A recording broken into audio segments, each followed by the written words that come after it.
ख़ुद अमेरिका वो क्या समझते हैं कि भारत चाइना का मुकाबला कर सकता है? कहाँ 19 ट्रिलियन डॉलर्स की इकॉनमी और कहाँ 3.5 ट्रिलियन डॉलर्स की इकॉनमी, और फिर लद्दाख के अंदर जो नज़र आया, और ख़ुद वाशिंगटन के अंदर तो ये बहस मुबाहिसा चल रहा है कि ये गलत बैट लगाई जा रही है भारत में। इसमें आपका क्या मौक़िफ़ है चीमा साहब?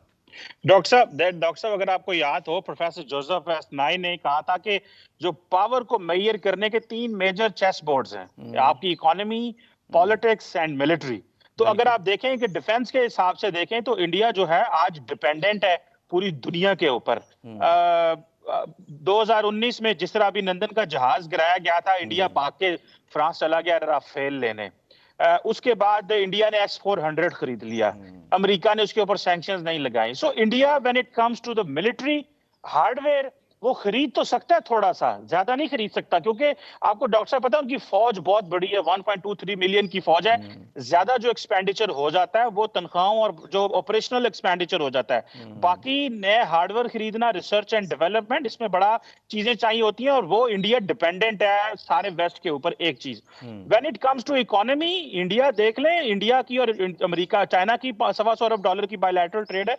आज चाइना कहे कि मैंने इंडियन की मार्केटों को बंद करना है, तो अगर वो अपनी एक्सपोर्ट बंद कर दे, और आपको पता है तकरीबन $100 बिलियन की इंपोर्ट है इंडिया की चाइना से। सो आप इसमें हुँ, इमेजिन करें कि आज इंडिया चाइना चाहे कि मैंने इंडिया के चूल्हे बंद करने हैं, तो वो कर सकते हैं। हुँ, सो इंडिया बड़ी खामोशी से, और आपको पता है कि भारत की जो ऑपोजिशन पार्टी कांग्रेस है, वो बड़ी तनकीद करती है मोदी साहब के ऊपर कि तुम हर मुल्क का नाम लेते हो लेकिन चाइना के बारे में बात नहीं करते, क्यों डरते हो, तुमने फौजी मरवाए, ये वो। हुँ, सो जब जब इकोनॉमी की बात आए तो इंडिया अभी तो जिसे कहते हैं ना कि वहां पे मिलियंस जो हैं वो लोग, अगर आप देख लें, कम से कम 600 से 700 मिलियन लोग जो है वो बस $3-4 अ डे कमा रहे हैं। बाकी एक इंडिया की बड़ी आबादी, इसमें कोई शक नहीं है कि ठीक है मिडिल क्लास में, लेकिन 600-700 मिलियन लोगों का इस मौके पे, इस जगह पे होना भी परेशानी है। So when it comes to politically, अगर आप देखें तो इंडिया कोई खित्ते में कोई पॉलिटिकल इश्यूज रिजॉल्व नहीं कर सकता। इंडिया के नेपाल के साथ मसले हैं, जो हुँ, उन्होंने नया बॉर्डर रीड्रॉ किया है।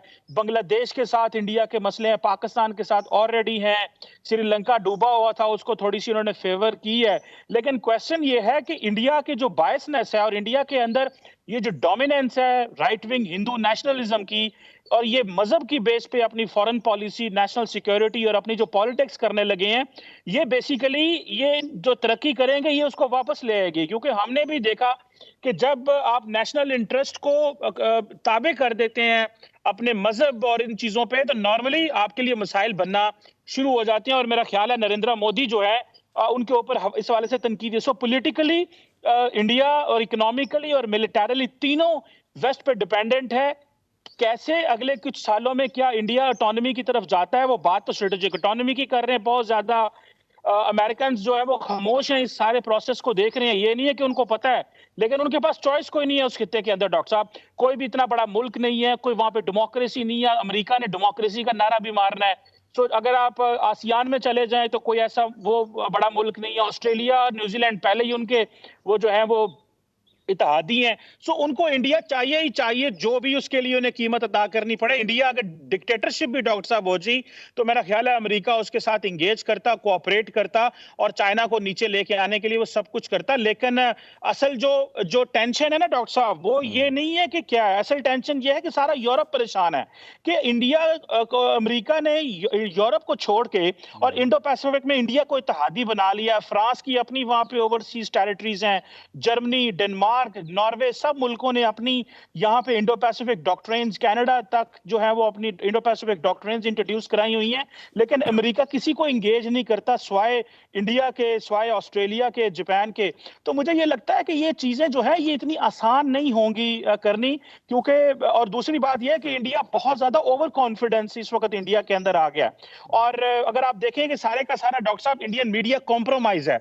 उनके बिजनेस मॉडल इस तरह के हैं कि वहां पे जो मोदी साहब के दोस्त हैं वो सारे, अभी जैसे एनडीटीवी को खरीद लिया गया, अदानी साहब ने खरीद लिया गया, सारे का सारा इंडियन मीडिया कॉम्प्रोमाइज है। वो हुकूमत के खिलाफ बात भी नहीं करता, बल्कि अगले दिन, कल की बात है, परसों की, कि हुँ, वॉशिंगटन पोस्ट में राना अयूब ने आर्टिकल लिखा कि नरेंद्र मोदी ने किस तरह बॉलीवुड को वेपनाइज कर दिया है, और वो वेपनाइज कर दिया नफरत के साथ। और अगर आप देखें रिसेंटली एक केराला स्टोरी के नाम से एक मूवी बनी, इस तरह और मूवीज बनी, तो उसमें भी जो बीजेपी और आरएसएस के लोग हैं वो बॉलीवुड के एक्टर्स के पास जाते हैं, वो प्रोड्यूसर्स और डायरेक्टर्स के पास जाते हैं और वो कहते हैं कि हमारी मदद करो और हम और मूवीज बनाओ जिसमें इस्लाम के खिलाफ हो, मुसलमानों को नीचा दिखाओ और हिंदू राष्ट्र जो है उसको सपोर्ट करो। तो ये सारी चीजें जो है इंडिया के अंदर से इतनी आवाजें उठना, गो के इकोनॉमिकली पोटेंशियल बहुत है, इंडिया की पॉपुलेशन जो है वो बड़ी वाइब्रेंट है, यूथ के अंदर बड़ी जान है।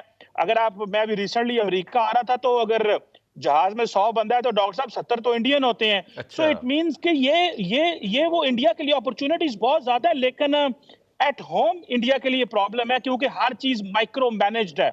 नरेंद्र मोदी वॉशिंगटन में आके तो प्रेस कॉन्फ्रेंस कर सकता है, लेकिन नरेंद्र मोदी दिल्ली में बैठ के प्रेस कॉन्फ्रेंस नहीं बड़ी कर सकता इंपॉर्टेंट बात